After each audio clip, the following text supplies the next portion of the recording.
Dracula, Chapter 25. Dr. Seward's Diary. 11th October, evening. Jonathan Harker has asked me to note this, as he says he is hardly equal to the task, and he wants an exact record kept. I think that none of us were surprised when we were asked to see Miss Harker a little before the time of sunset. We have of late come to understand that sunrise and sunset are to her times of peculiar freedom, when her old self can be manifest without any controlling force subduing or restraining her, or inciting her to action. This mood or condition begins some half-hour or more before actual sunrise or sunset, and lasts till either the sun is high, or whilst the clouds are still aglow with the rays streaming above the horizon. At first there is sort of a negative condition, as if some tie were loosened, and then the absolute freedom quickly follows. When, however, the freedom ceases, the change, back or relapse, comes quickly, preceded only by a spell of warning silence. Tonight, when we met, she was somewhat constrained, and bore all the signs of an internal struggle. I put it down myself to her making a violent effort at the earliest instant she could do so. A very few minutes, however, gave her complete control of herself. Then, motioning her husband to sit beside her on the sofa, where she was half reclining, she made the rest of us bring chairs up close. Taking her husband's hand in hers, began, "We are all here together in freedom, for perhaps the last time. I know, dear, I know that you will always be with me to the end." This was to her husband, whose hand had, as we could see, tightened upon hers. "In the morning we go out upon our task, and God alone knows what may be in store for any of us. You are going to be so good to me as to take me with you. I know that all brave, earnest men can do for a poor, weak woman, whose soul perhaps is lost. No, not yet, but is at any rate at stake. You will do. But you must remember that I am not as you are. There is a poison in my blood, in my soul, which may destroy me, which must destroy me unless some relief comes to us. Oh, my friends, you know as well as I do that my soul is at stake, and though I know there is one way out for me, you must not, and I must not, take it." She looked appealingly to us all in turn, beginning and ending with her husband. "What is that way?" asked Van Helsing in a hoarse voice. "What is that way which we may not take?" "That I may die now, either by my own hand or that of another, before the greater evil is entirely wrought. I know, and you know, that were I once dead, you could and would set free my immortal spirit, even as you did my poor Lucy's. Were death, or the fear of death, the only thing that stood in the way, I would not shrink to die here, now, amidst the friends who love me. But death is not all. I cannot believe that to die in such a case, when there is hope before us and a bitter task to be done, is God's will. Therefore I, on my part, give up here the certainty of eternal rest, and go out into the dark, where may be the blackest things the world or the netherworld holds." We were all silent, for we knew instinctively that this was only the prelude. The faces of the others were set, and Harker's grew ashen gray. Perhaps he guessed better than any of us what was coming. She continued, "This is what I can give into the hotch-pot." I could not but note the quaint legal phrase which she used in such a place, and with all seriousness. "What will each of you give? Your lives, I know," she went on quickly. "That is easy for brave men. Your lives are God's, and you can give them back to him. But what will you give to me?" She looked again questioningly, but this time avoided her husband's face. Quincy seemed to understand. He nodded, and her face lit up. "Then I shall tell you plainly what I want, for there must be no doubtful matter in this connection between us now. You must promise me, one and all, even you, my beloved husband, that should time come, you will kill me." "What is that time?" The voice was Quincy's, but it was low and strained. When you shall be convinced that I am so changed that it is better that I die, that I may live. When I am thus dead in the flesh, then you will, without a moment's delay, drive a stake through me and cut off my head, or do whatever else may be wanting to give me rest." Quincy was the first to rise after a pause. He knelt down before her, and taking her hand in his, said solemnly, "I'm only a rough fellow, who hasn't perhaps lived as a man should to win a distinction, but I swear to you by all that I have hold sacred and dear that should the time ever come, I shall not flinch from the duty that you have set us. And I promise you, too, that I shall make all certain, for if I am only doubtful, I shall take it at the time it has come."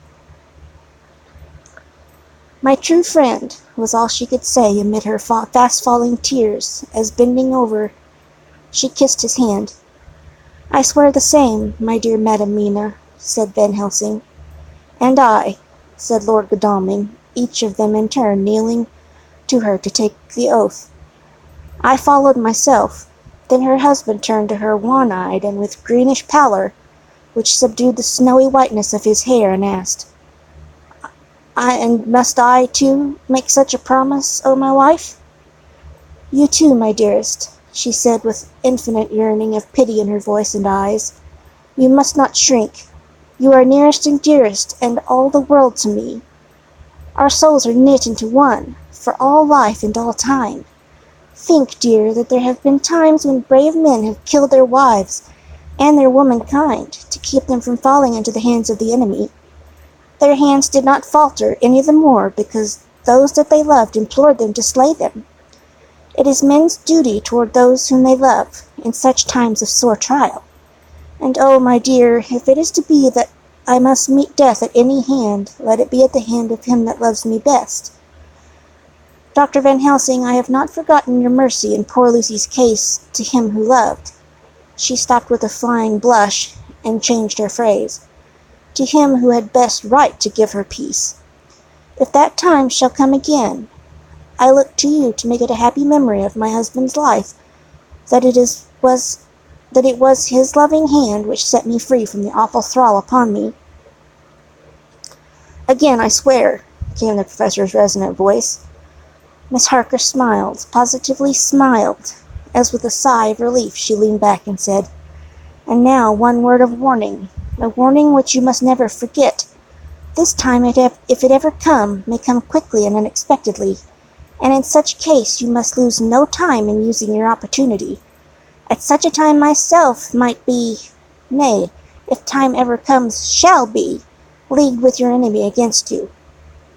One more request." She became very solemn as she said this. "It is not vital and necessary like the other, but I want you to do one thing for me, if you will." We all acquiesced, but no one spoke. There was no need to speak. "I want you to read the burial service." She was interrupted by a deep groan from her husband.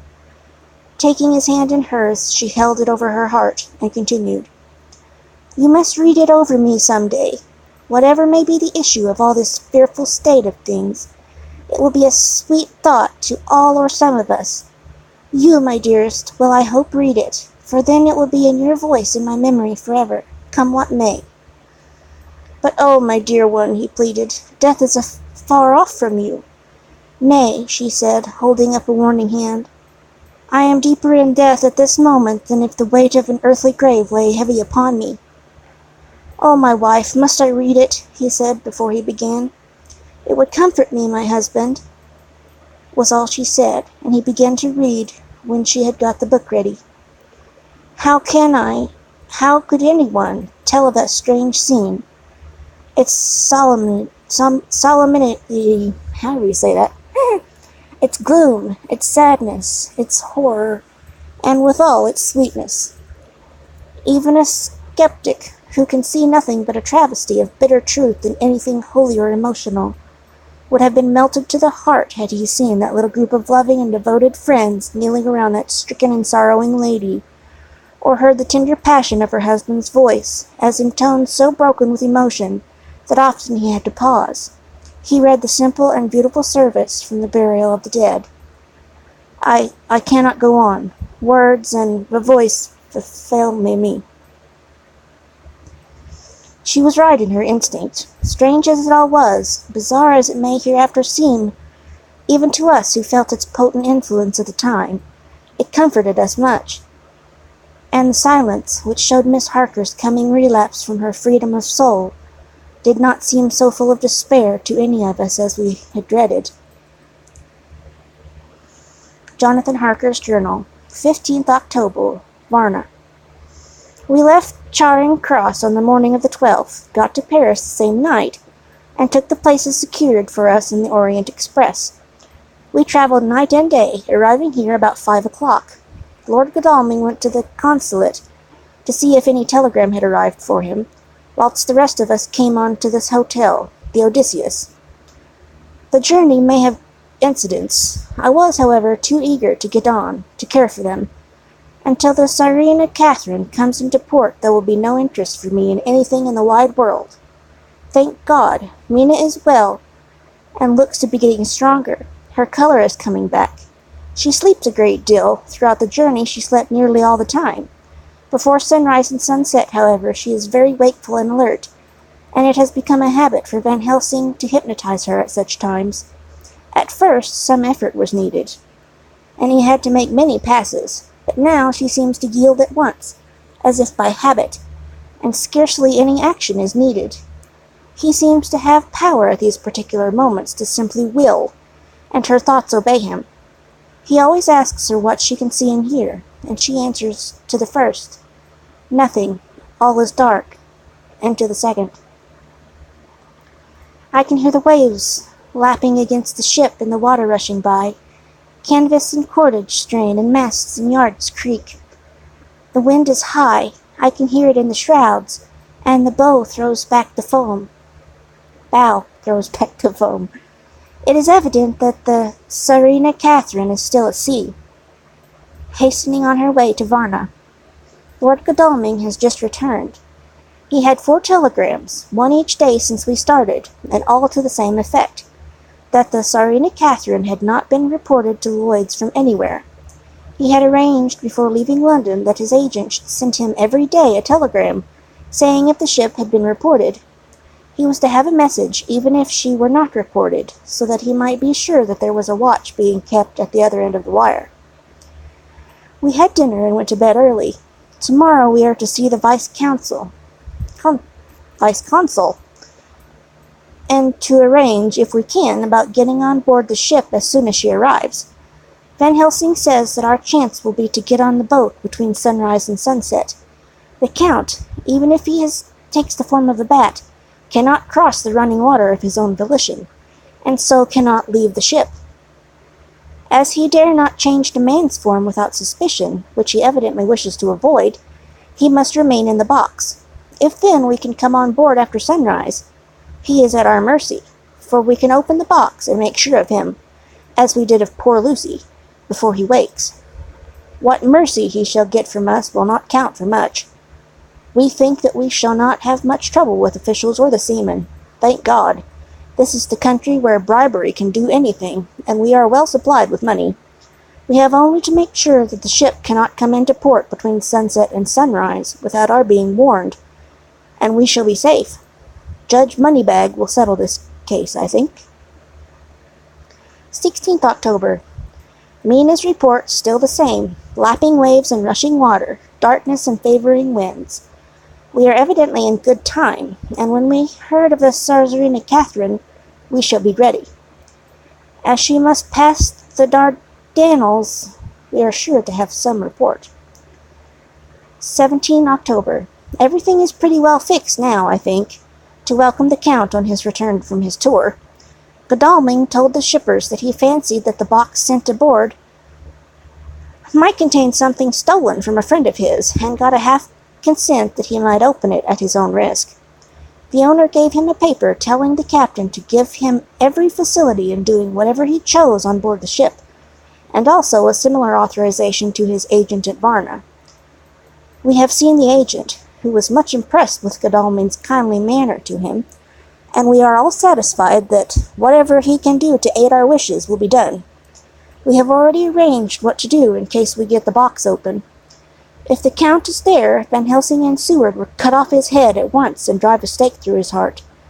Morris and Godalming and I shall prevent interference, even if we have to use the arms which we shall have ready. The professor says that if we can so treat the Count's body, it will soon after fall into dust. In such case there would be no evidence against us, in case any suspicion of murder were aroused. But even if it were not, we should stand or fall by our act, and perhaps some day this very script may be evidence to come between some of us and a rope. For myself, I should take the chance only too thankfully if it were to come. We mean to leave no stone unturned to carry out our intent. We have arranged with certain officials that insist that the Tsarina Catherine is seen. We are to be informed by a special messenger. 24 October. A whole week of waiting. Daily telegrams to Godalming, but only the same story, not yet reported. Mina's morning and evening hypnotic answer is unvaried, lapping waves, rushing water, and creaking masts. Telegram, October 24th. Rufus Smith, Lloyd's, London, to Lord Godalming, care of H.B.M. Vice-Consul Varna. Tsarina Catherine reported this morning from Dardanelles. Dr. Seward's diary, 25th October. How I miss my phonograph. To write diary with a pen is irksome to me, but Van Helsing says I must. We are all wild with excitement yesterday when Godalming got his telegram from Lloyd's. I know what men feel in battle when the call to action is heard. Miss Harker, alone of our party, did not show any signs of emotion. After all, it is not strange that she did not, for we took special care not to let her know anything about it, and we all tried not to show any excitement when we were in her presence. In old days she would, I am sure, have noticed, no matter how we might have tried to conceal it, but in this way she has greatly changed during the past 3 weeks. The lethargy grows upon her, and though she seems strong and well, and is getting back some of her color, Van Helsing and I are not satisfied. We talk of her often. We have not, however, said a word to the others. It would break poor Harker's heart, certainly his nerve, if he knew that we had even a suspicion on the subject. Van Helsing examines. He tells me her teeth very carefully, whilst she is in hypnotic condition, for he says that so long as they do not begin to sharpen, there is no active danger or change in her. If this change should come, it would be necessary to take steps. We both know what those steps would have to be, though we do not mention our thoughts to each other. We should neither of us shrink from the task, awful though it be to contemplate. Euthanasia is an excellent and comforting word. I am grateful to whoever invented it. It is only about 24 hours' sail from the Dardanelles to here, at the rate of the Tsarina Catherine has come from London. She should therefore arrive sometime in the morning, but as she cannot possibly get in before then, we are all about to retire early. We shall get up at 1 o'clock, so as to be ready. 25th October, noon. No news yet of the ship's arrival. Miss Harker's hypnotist report this morning was the same as usual, so it is possible that we may get news at any moment. We men are all in a fever of excitement, except Harker, who is calm. His hands are cold as ice, and an hour ago I found him wetting the edge of the great corka knife, which he now always carries with him. It will be a bad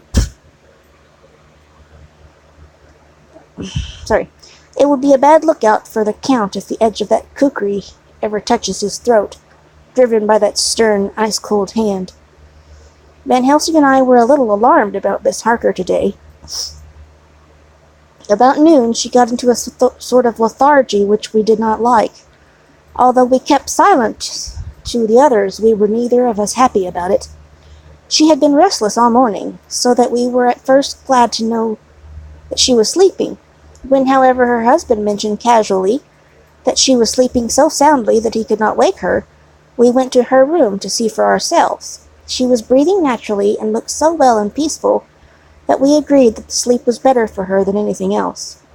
Poor girl, she has so much to forget that it is no wonder that sleep, if it brings oblivion to her, does her good. Later, our opinion was justified, for when after a refreshing sleep of some hours she woke up, She seemed brighter and better than she had been for days. At sunset she made the usual hypnotic report. Wherever he may be in the Black Sea, the Count is hurrying to his destination. To his doom, I trust. 26th October. Another day and no tidings of the Tsarina Catherine. She ought to be here by now. That she is still journeying somewhere is apparent, for Miss Harker's hypnotic report at sunrise was still the same. It is possible that the vessel may be lying by at times for fog. Some of the steamers which came in last evening reported patches of fog both to north and south of the port. We must continue our watching, as the ship may now be signaled any moment. 27th October noon. Most strange, no news yet of the ship. No news yet of the ship we wait for. Miss Harker reported last night that this morning, as usual, lapping waves and rushing water, though she added that the waves were very faint. The telegram from London have been the same. No further report. Van Helsing is terribly anxious, and told me just now that he fears the Count is escaping us. He added significantly, I did not like that lethargy of Madam Mina's. Souls and memories can do strange things during trance. I was about to ask him more, but Harker just then came in, and he held up a warning hand. We must try tonight at sunset to make her speak more fully when in her hypnotic state. 28th October. Telegram. Rufus Smith, London, to Lord Godalming, care HBM, Vice Consul, Varna. Tsarina Catherine reported entering Galtz at 1 o'clock today. Dr. Seward's diary. 28th October. When the telegram came announcing the arrival in Galtz, I do not think it was such a shock to any of us as might have been expected. True, we did not know whence, or how, or when the bolt would come, but I think we all expected that something strange would happen. The delay of arrival at Varna made us individually satisfied that things would not be just as we had expected. We only waited to learn where the change would occur. None the less, however, it was a surprise. I suppose that nature works on such a hopeful basis that we believe against ourselves that things will be as they ought to be, not as we should know that they will be. Transcendentalism is a beacon to the angels, even if it be a will-o'-the-wisp to man. It was an odd experience, and we all took it differently. Van Helsing raised his hand over his head for a moment, as though in remonstrance with the Almighty. But he said not a word, and in a few seconds stood up with his face sternly set. Lord Godalming grew very pale, and sat breathing heavily. I was myself half stunned, and looked in wonder at one after another. Quincey Morris tightened his belt with that quick movement which I knew him so well. In our old wondering days it meant action. Miss Harker grew ghastly white, so that the scar on her forehead seemed to burn, but she folded her hands meekly and looked up in prayer. Harker smiled, actually smiled, the dark, bitter smile of one who is without hope. But at the same time his action belied his words, for his hands instinctively sought the hilt of the great kukri knife and rested there. When does the next train start for Galatz? Said Van Helsing to us generally. At 6:30 tomorrow morning. We all started, for the answer came from Miss Harker. How on earth do you know? Said Art.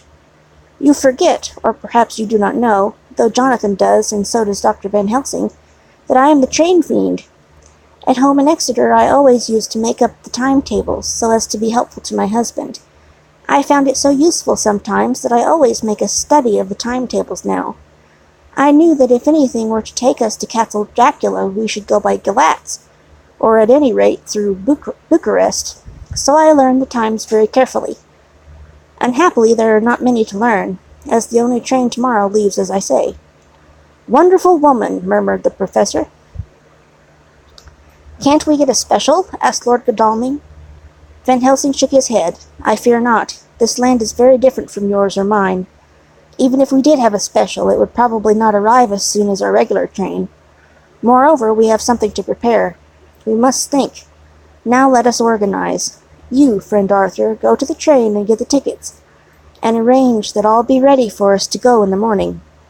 Do you, friend Jonathan, go to the agent of the ship and get from him letters to the agent in Galatz, with authority to make search the ship just as it were here. Morris, Quincy, you see Vice Consul, and get his aid with his fellow in Galatz, and all he can do to make our way smooth, so that no times be lost when over in Danube.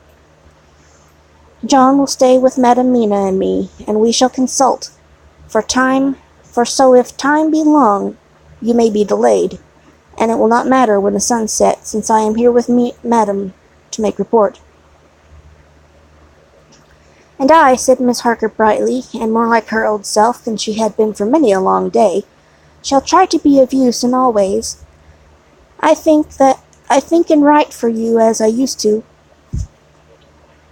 Something is shifting from me in some strange way, and I feel freer than I have been of late. The three younger men looked happier at that moment, as if they seemed to realize the significance of her words. But Van Helsing and I, turning to each other, met each a grave and troubled glance. We said nothing at the time, however. When the three men had gone out to their tasks, Van Helsing asked Miss Harker to look up the copy of the diaries and find him that part of Harker's journal at the castle. She went away to get it. When the door was shut upon her, he said to me, "We mean the same. Speak out. There is some change. It is a hope that makes me sick, for it may deceive us." "Quite so. Do you know why I asked her to get the manuscript?" "No," I said, "unless it was to get an opportunity of seeing me alone." "You are in part right, friend John, but only in part. I want to tell you something, and oh, my friend, I am taking a great and terrible risk, but I believe it is right. In the moment when Madam Mina said those words that arrest both our understanding, an inspiration came to me. In the trance of 3 days ago, the Count sent her his spirit to read her mind, or more like he took her to see him in his earth box in the ship with water rushing, just as it go free at rise and set of sun.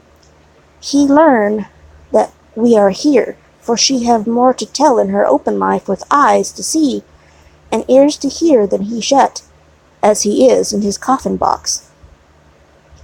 Now he make his most effort to escape us. At present he want her not. He is sure with so great knowledge that she will come at his call. But he cut her off, take her, as he can do, out of his own power, that so she come not to him. Ah! There I have hope that our man-brains that have been of man so long, and that have not lost the grace of God, will come higher than his child-brain that lie in his tomb for centuries, that grow not yet to our stature, and that do only work selfish, and therefore small. Here comes Madam Mina, not a word to her of her trance. She know it not, and it would overwhelm her and make despair, just when we want all her hope, all her courage, when most we want all her great brain, which is trained like man's brain, but is of sweet woman, and have a special power which the Count give her, and which he may not take away altogether, though he think not so. Hush, let me speak, and you shall learn. Oh, John, my friend, we are in awful straits. I fear as never fear before. We can only trust the good God. Silence, here she comes. I thought that the professor was going to break down and have hysterics, just as he had when Lucy died. But with a great effort he controlled himself, and was at perfect nervous poise when Miss Harker tripped into the room, bright and happy-looking, and in the doing of work, seemingly forgetful of her misery. As she came in, she handed a number of sheets of typewriting to Van Helsing. He looked over them gravely, his face brightening up as he read. Then, holding the pages between his finger and thumb, he said, "Friend John, to you with so much of experience already, and you too, dear Madam Mina, that you are young, here is a lesson. Do not fear ever to think. A half-thought has been buzzing often in my brain, but I fear to let him loose his wings. Here now, with more knowledge, I go back to where that half-thought come from, and I find that he be no half-thought at all. That be a whole thought, though so young that he is not strong to use his little wings. Nay, like the ugly duck of my friend Hans Andersen, he be no duck though at all, but a big swan, thought that snail nobly on big wings. When the time come for him to try them, see, I read here what Jonathan have written. that other of his race who in latter age again and again brought his forces over the great river into Turkeyland, who, when he was beaten back, came again and again and again, though he had to come alone from the bloody field where his troops were being slaughtered, since he knew that he alone could ultimately triumph. What does this tell us? Not much. No, the Count's child thoughts see nothing, therefore he speaks so free. Your man thought see nothing, my man thought see nothing, till just now. No, there comes another word from someone who speak without thought, because she too know not what it might mean, just as there are elements which rest, yet when in nature's course they move on their way, and they touch, then poof, and there comes a flash of light, heaven wide, that blind and kill and destroy some, but that show up all the earth below for leagues and leagues. It is not so? Well, I shall explain. To begin, have you ever studied the philosophy of crime? Yes and no. You, John, yes, for it is a study of insanity. You, no, Madam Mina, for crime touch you not but once. Still your mind's work true, and argues not a particulari ad universale. There is this peculiarity in criminals. It is so constant in all countries and at all times, that even police, who know not much from philosophy, come to know it empirically, that it is to be empiric. The criminal always work at one crime. That is the true criminal, who seems predestinate to crime, and will of none other. This criminal has not full man-brain. He is clever and cunning and resourceful, but he be not of man's stature as to brain. He be of child-brain in much. Now this criminal of ours is predestinate to crime also. He too have child-brain, and it is of the child to do what he have done. The little bird, the little fish, the little animal learn not by principle, but empirically. And when he learn to do so, then there is to him the ground to start from the do more. Dos posto, said Archimedes. Give me a fulcrum, and I shall move the world.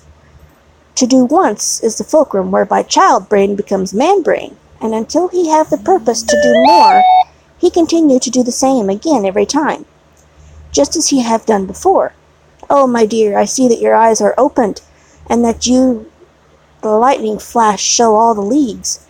For Miss Harker began to clap her hands, and her eyes sparkled. He went on, Now you shall speak. Tell us two dry men of science what you see with those so bright eyes. He took her hand and held it while she spoke.